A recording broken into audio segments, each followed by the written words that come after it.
I think it's really all about each person being able to take charge of their own life and their own reasoning, and therefore not being dictated to by kings or dictators or religious authorities. And this is really the core. Now, I think the core involves learning to make your own choices, and of course, then requires a political environment that favors that and that cultivates that. But it also requires, and this is something particularly important to me, a new set of emotions. Monarchies were held together by fear. Religious authorities inspired, ruled by fear. And in the Enlightenment, people had to learn a new set of emotions. They had to learn sentiments appropriate to reciprocity, to respect for the dignity of the individual, but also sentiments of compassion for the situation of other people, and therefore a training of the imagination that allowed them to go into the minds of the individuals. And I want to say that I think all of this was fostered not only by philosophy, but also by the arts. I'm writing a book on Mozart right now. And, I think he was a major thinker of the Enlightenment because he saw that what was needed was a world in which both women and men could try to understand one another sympathetically through the imagination and could learn to live through the sentiments of reciprocity, not the sentiments of fear.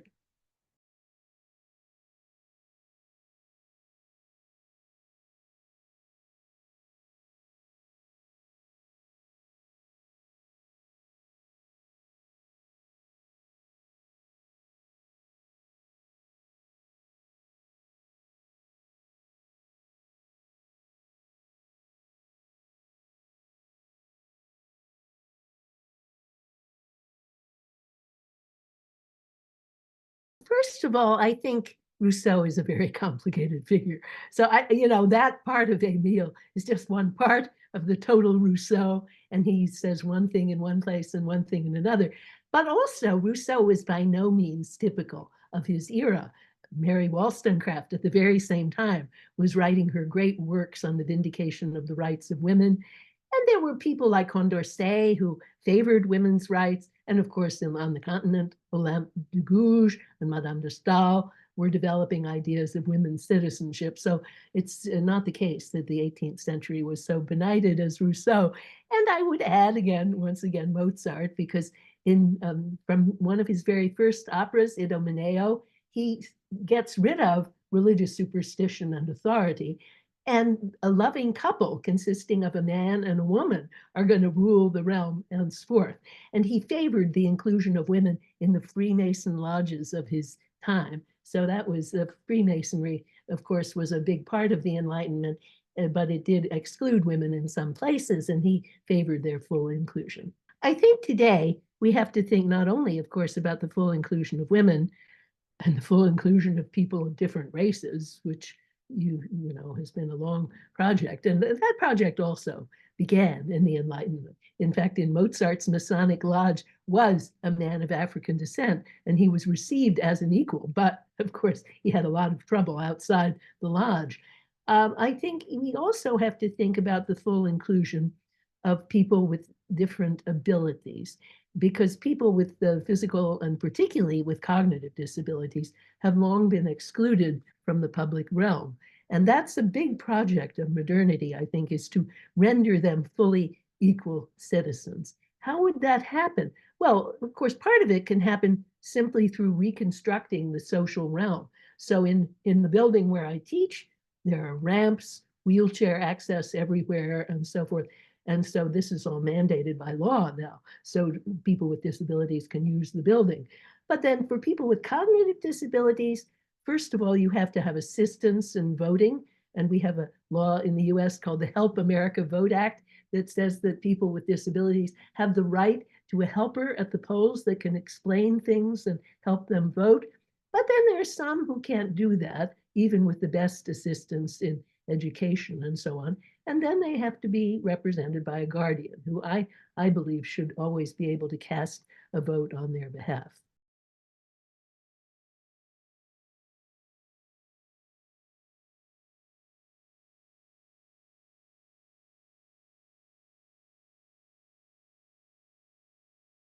I think it was the attempt by Amartya Sen, the 1998 Nobel Prize winner, whom I've worked with for years, and me, to really honor the legacy of the Enlightenment. Because what we saw was that in development economics of the time, national well-being was measured by gross domestic product per capita, just how rich a nation was. Now, of course, that measure does nothing for the lives of actual individuals because it can be fulfilled by general economic growth that does not trickle down to change the lives of real people, particularly at the bottom of society's ladder. And the other thing wrong with it is that it aggregates all the different goods in a human life.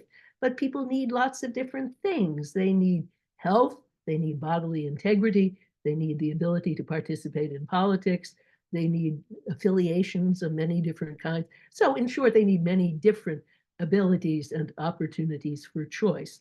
So we wanted to bring that into the benighted world of development economics. One step up in order of adequacy was the utilitarian approach, which of course is a kind of weird offshoot of the Enlightenment, that there in development, it measures prosperity by the satisfaction of people's preferences.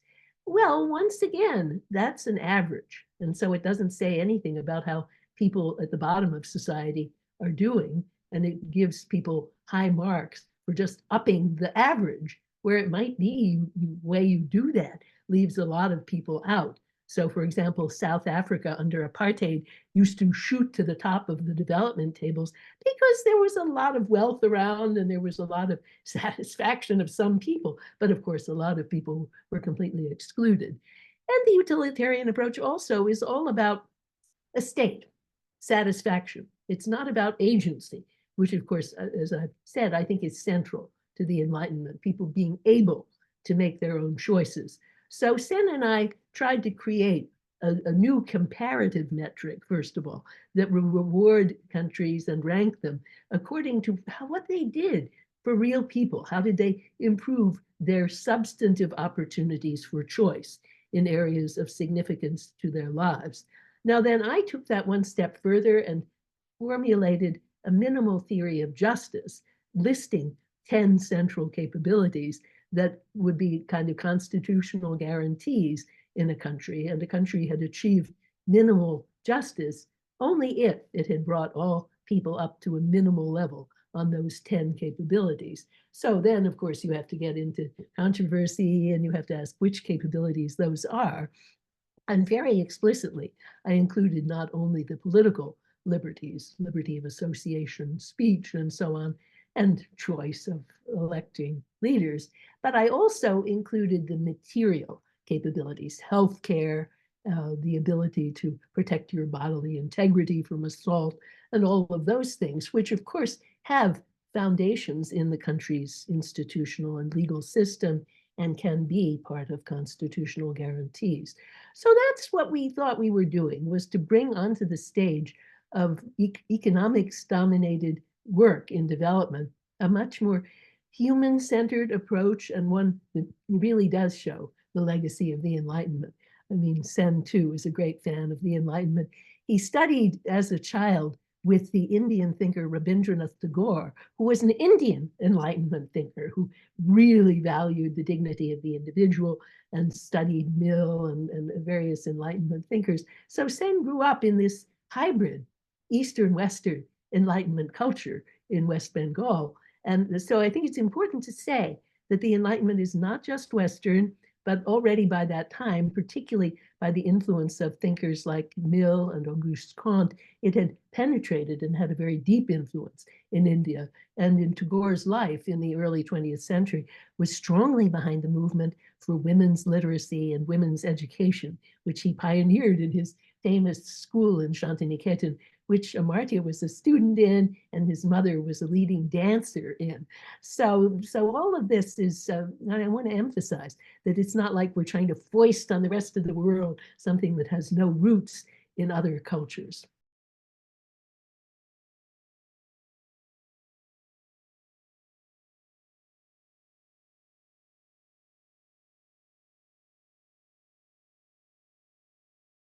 Well, Well, as I just said, I think it's very important to include economic conditions. Even the famous political liberties, of course, have economic conditions. You don't get freedom of speech without a legal system, without courts of law. And all of this, of course, is sustained by taxation, by a nation that supports those institutions. So people forget. There's a book that I like very much called Why Liberty Requires Taxes. And even for the political liberties, it certainly does. But, beyond that, we need constitutional protection, I believe, and of course the United States has been lagging behind on this, for healthcare, for the bodily abilities. And that's very much dependent on the economic system, on what the administrative agencies do. And it has never been given constitutional protection in the United States. This is why things like the right to education can get protection sometimes at the state level. There are lots of state constitutions that protect the right to education, including one for Massachusetts that was even prior to the founding of the United States. But, the nation as a whole has never said all citizens have a right to an adequate level of education. That's a real problem. And similarly with healthcare, we've had these ferocious debates over healthcare. And if healthcare had been recognized as a fundamental right of all persons, things would have emerged much more differently. And I think, the economic system is a part of this, because obviously healthcare is enormously expensive. So we have to think, what do citizens have a right to? And we have to think about that in terms of what can we expect to deliver reliably to people given the staggering costs and increasing costs of healthcare.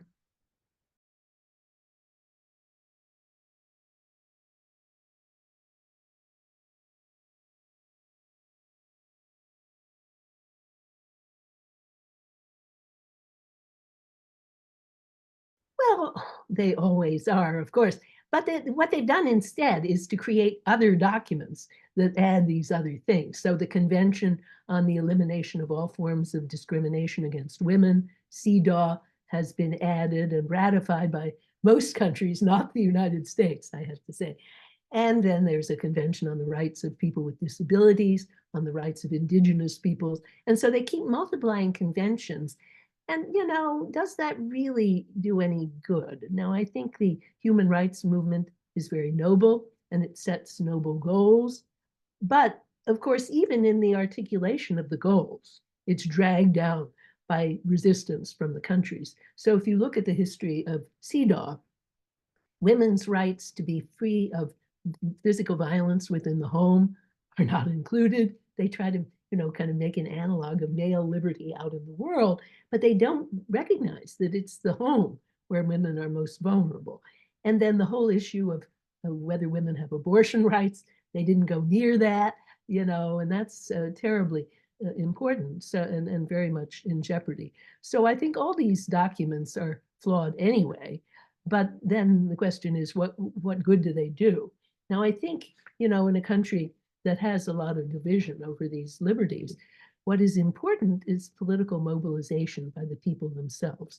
If you look at the United States, the minute that the abortion rights decision, Roe versus Wade, was overturned, people expected, of course, chaos, which is what has happened because it was returned to the states. But what happened too was a new mobilization of the people. People had become complacent. They accepted this as a right. But once people organized and they started having referenda that asked people, do you want abortion rights to be a part of your state constitution? Every single referendum that has been held in states as conservative as Kansas has come out resoundingly in favor of abortion rights. So things are still a huge mess because there are states that don't have a referendum process. And some of them, like Texas, have become so punitive that they punish necessary health care for women. So my own state, Illinois, is a beacon of liberty. And we, ask people, come to Illinois to get your abortion because we'll protect your rights. But then Texas tries to prevent women from traveling to get an abortion. So it's still chaos. But I think it has involved a great grassroots mobilization of people, which is really what the Enlightenment wants. It's, you know, you don't just sit there and say, oh, I got my rights, but you have to rally around the cause that you think is important.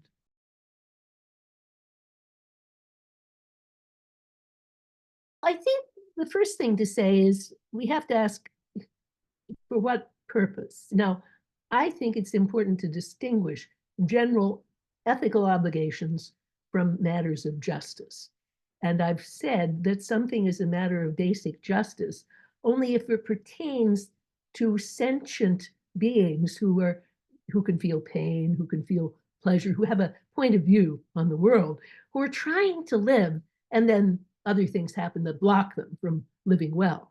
And so I don't think that trees and plants and the non-sentient environment have rights based on justice. But I do think that what happens to the environment is, first of all, of tremendous instrumental importance for the lives of human beings and other animals. And I think it's of ethical importance in its own right, just not as a matter of justice. So, you know, I think it's a weird question to ask, is it part of human rights? I think it's something humans should care about for its own sake. And then, of course, it is pretty important for humans to attain their other rights, that we would have a relatively unpolluted environment. But I think that's not the core reason, you know, that you should protect the environment. It's partly for its own sake.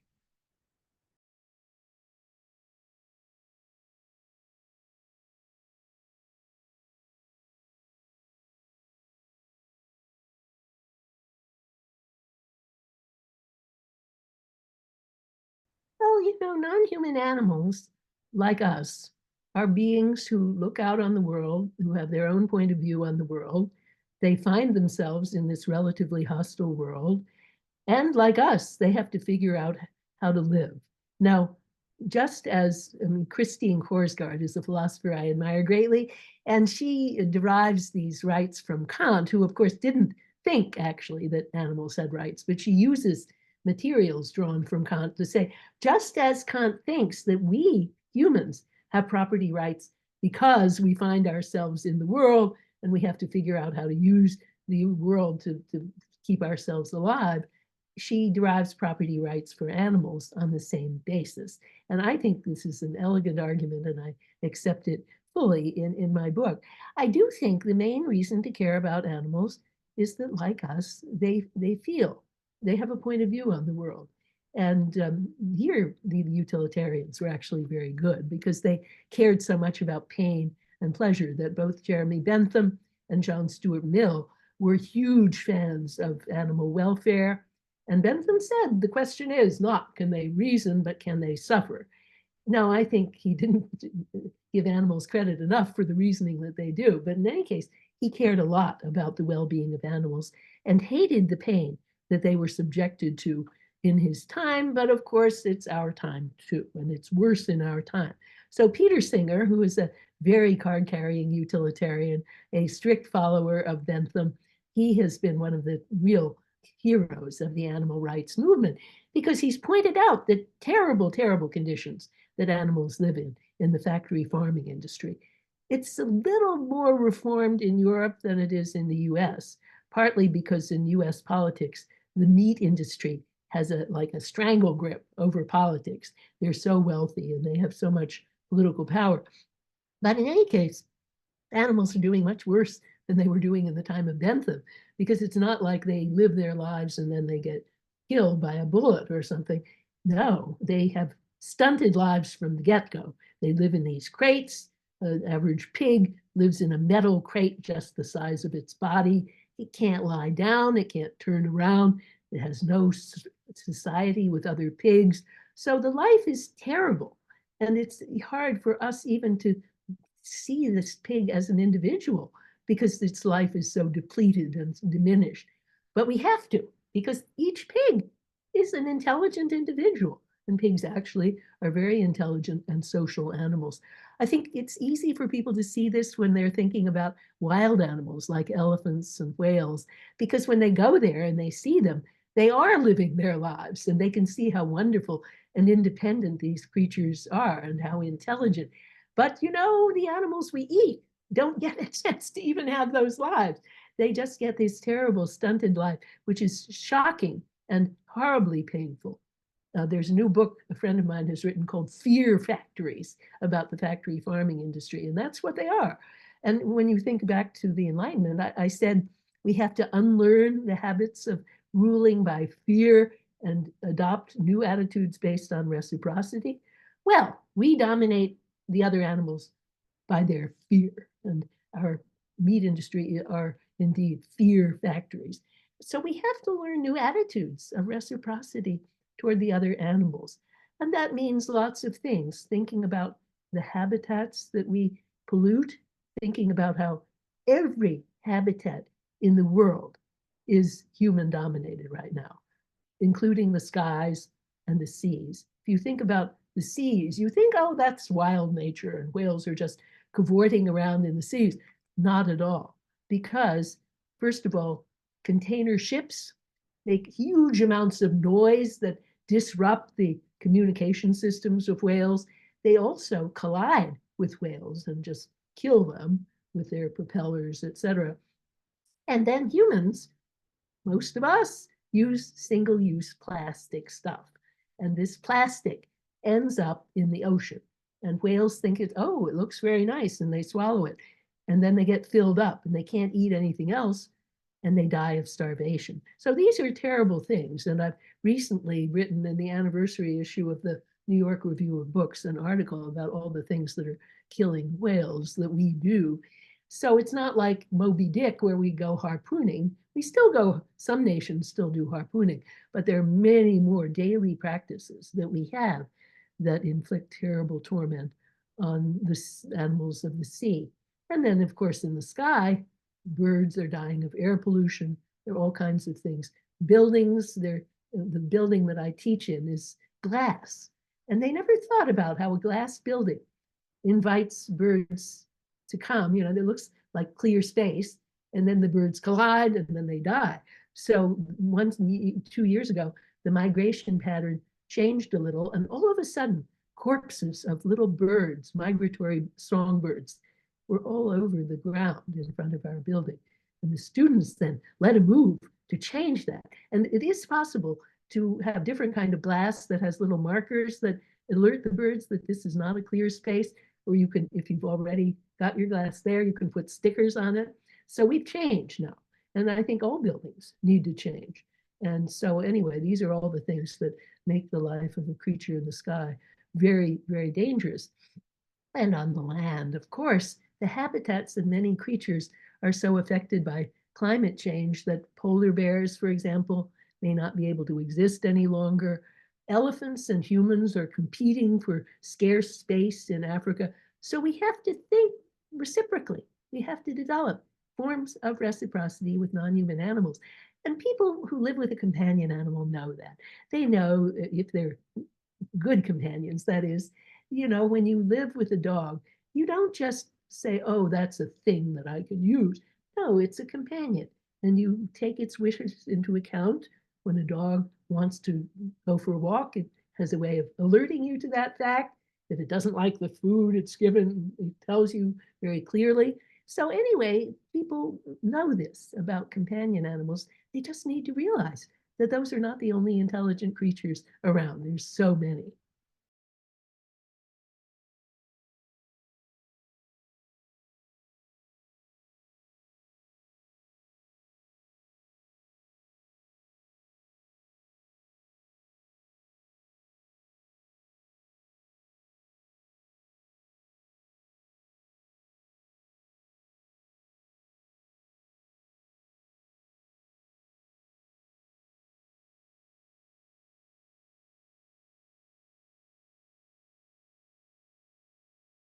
First of all, I think we need to continue studying the Greeks and the Romans, partly because of their foundational role in what we have become, I think for their historical role, and also for their intrinsic contributions. The Enlightenment actually used a lot of the thought, particularly of the Stoics, Stoic ideas of the integrity of the self, respect for the dignity of the individual. Those were very influential, particularly on Kant, but Adam Smith, other Enlightenment thinkers, and Cicero, of course, as well. I want to also mention Aristotle because although he didn't have quite so much influence in the Enlightenment, for me, thinking about animals, I wrote my doctoral dissertation on Aristotle's little treatise on the motion of animals, where he says animals are like humans in that all are trying to attain objects that they want through the use of their cognitive faculties and their faculties of desire. And he proposes what he calls a common explanation of how animals of different kinds move through the world to the objects of desire.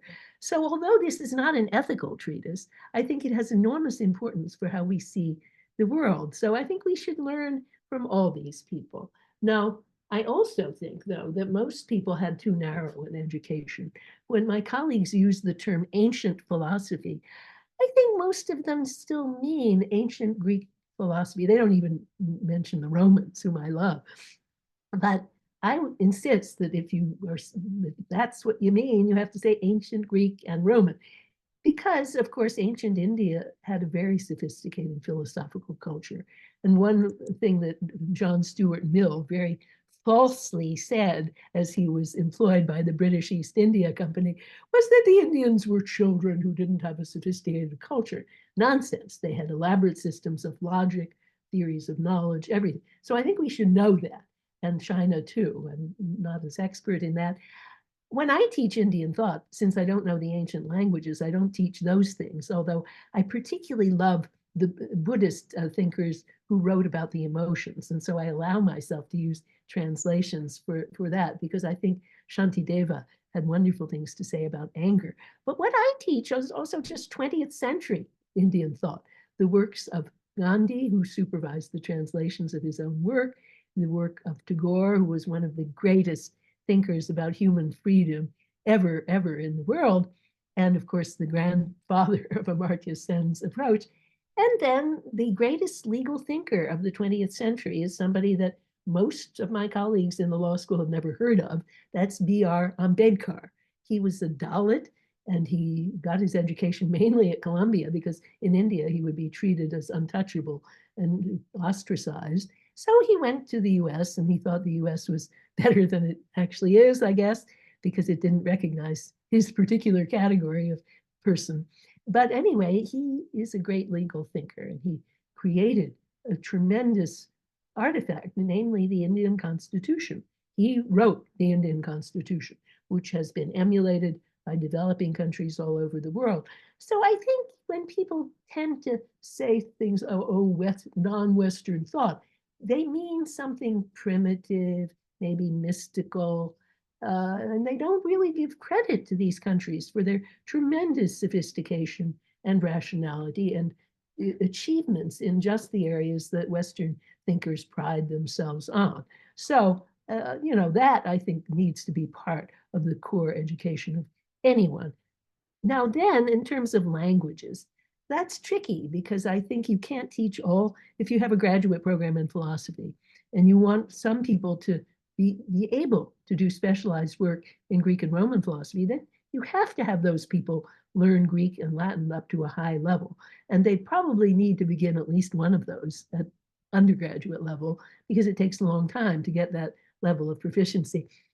But what about Indian and Chinese philosophy? Well, that's been a real problem. We've been searching for years to hire in our department somebody to teach either Indian or Chinese philosophy.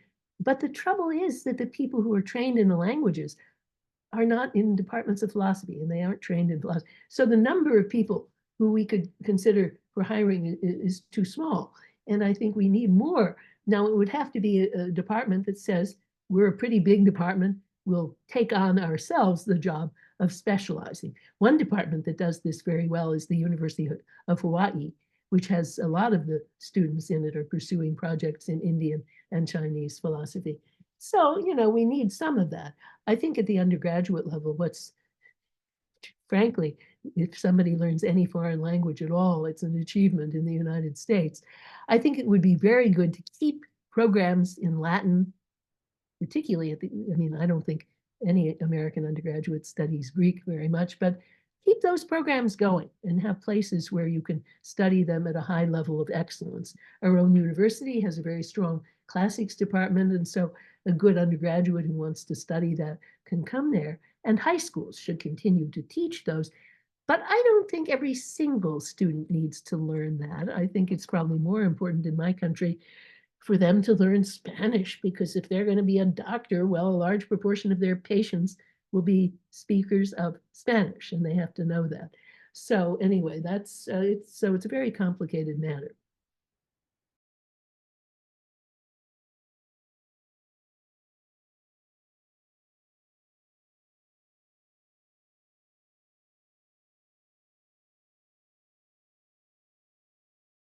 It's very hard for the reason I gave. I think to get rid of the ignorance in which we're born, how would I design a core curriculum?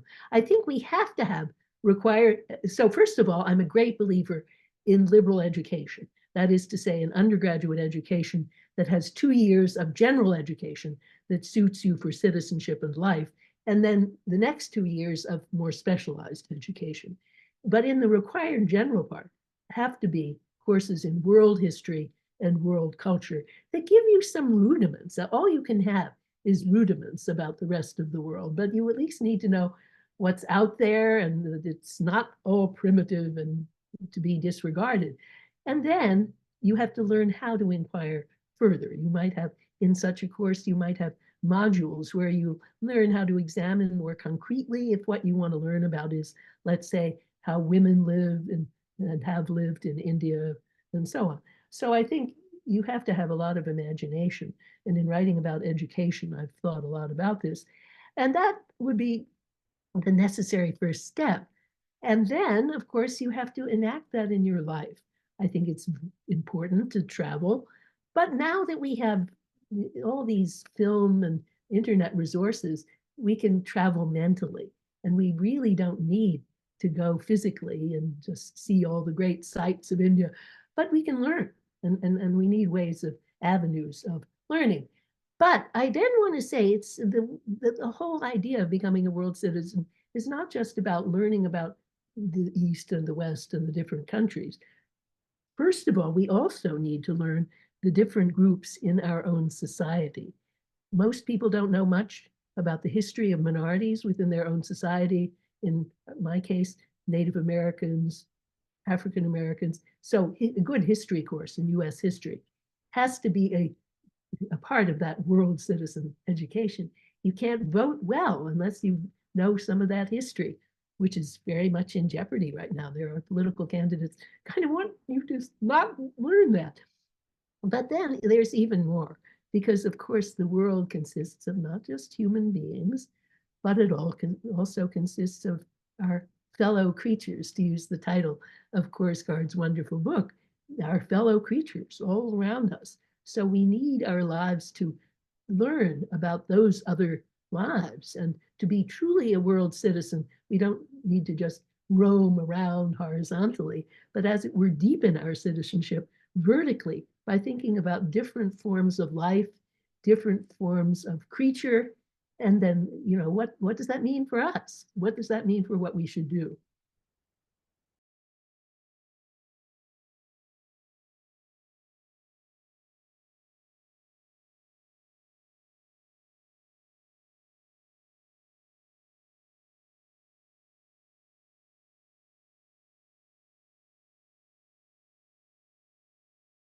Well, it's of course, as you know, it's a very multiple concept.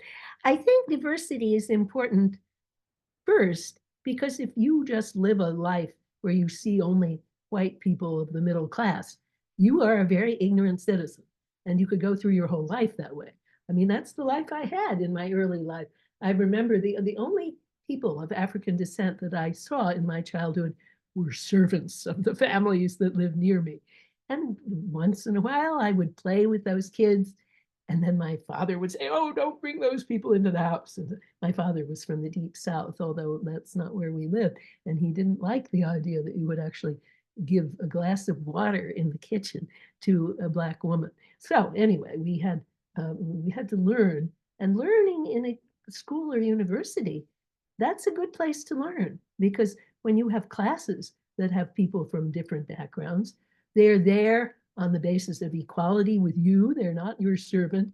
And you learn from their experiences. They bring their own experiences to the classroom.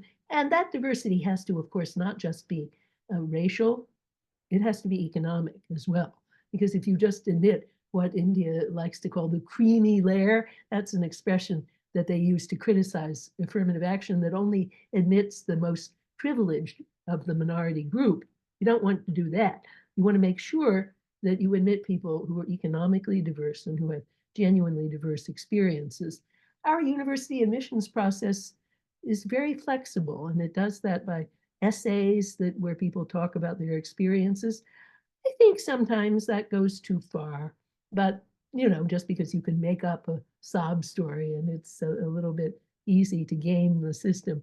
But on the whole, admissions officers do pretty well in creating a diverse environment. What I don't like is, there are two things I don't like. I don't like the tendency to want a certain number of people, the quotas. I think, obviously, if you notice that none of your students are African American, then you're doing something wrong. But on the faculty, I don't, we always have this question in hiring in our law school, because what happens is that our African American students get very good offers from firms. So it's very hard to find any who want to be legal academics because the salary is so much lower. And so when we hire, we often have pressure to hire African Americans who really aren't the ones we would quite want. And that's not good. I don't think you want to bring in somebody who's not at your level. What you need to do is to get hold of the ones who are getting these tremendous offers from firms, a lot of my former students, and say, please, please, you should become an academic, and we'll reward you by the love we'll give you. So that's what I would like to do. But anyway, so I think the number counting I don't like so much. The other thing that I don't like, and I really dislike, is the denial of the sympathetic imagination. There is a tendency in some identity movements to say only a person of group X can talk about the experiences of X. And of course, this means the imagination doesn't do anything for us. It means we shouldn't train that faculty, because after all, we can't think about the other anyway. It means fiction, the novel, which is, I think, a great engine of human connection, is useless. Zadie Smith, the African-American novelist, wrote a wonderful essay on just this point, saying, what I do when I imagine a character who's in India, this is a feat of the imagination. Now, of course, it might not be done well in a particular instance, but it's a challenge to our humanity to cultivate that imagination. And when I've been in India, this is what I try to do. I've gone around a lot with women's groups in India, and I remember talking to one activist and saying, how should I answer the critique that says that a Western woman could not ever understand a poor Indian woman's way of life? And she thought for a long time, and she said, I have the greatest difficulty understanding my own sister. Now, of course, what she means is there are always obstacles to imagining the point of view of the other. In the case of the sister, it's jealousy and competition and so on. And in the case of me, it was just lack of knowledge. But maybe lack of knowledge is easier to surmount than the jealousy of the sister. So you just have to ask, what are your obstacles to this particular case of understanding? And I have sometimes felt that I understood certain Indian women better than the activists I went around with, partly because they had ideas of bodily purity and bodily shame that I do not have. So, for example, in counseling women who had, these were daughters of sex workers. Now, the daughters of sex workers, the aim of the activist was to say, your mothers are filthy, and what you have to do is steer clear of your mother and do something else. I was quite sympathetic to the mothers because they were doing their best to earn a living, and these were high-level sex workers. They danced at weddings, etc. And so the mothers, of course, quickly recognized that I was a potential ally because they saw this woman who kind of looked like she might be a dancer, thinner than Indian women and with this obviously dyed hair, you know. And so I looked more like them than I looked like the activists that I went around with. And they started asking me, well, do you date men? And who are you dating? And my activist friends really hated this. And then they wanted to know, would I give them a hug? Would I touch them? So all of this suggested to me that I could understand things about their lives under the heavy weight of bodily shame, which as a feminist I've fought against for all my life, that my activist friends just didn't quite understand. And so, you know, there are different obstacles, and we have to kind of help one another out when we try to imagine the other person's point of view.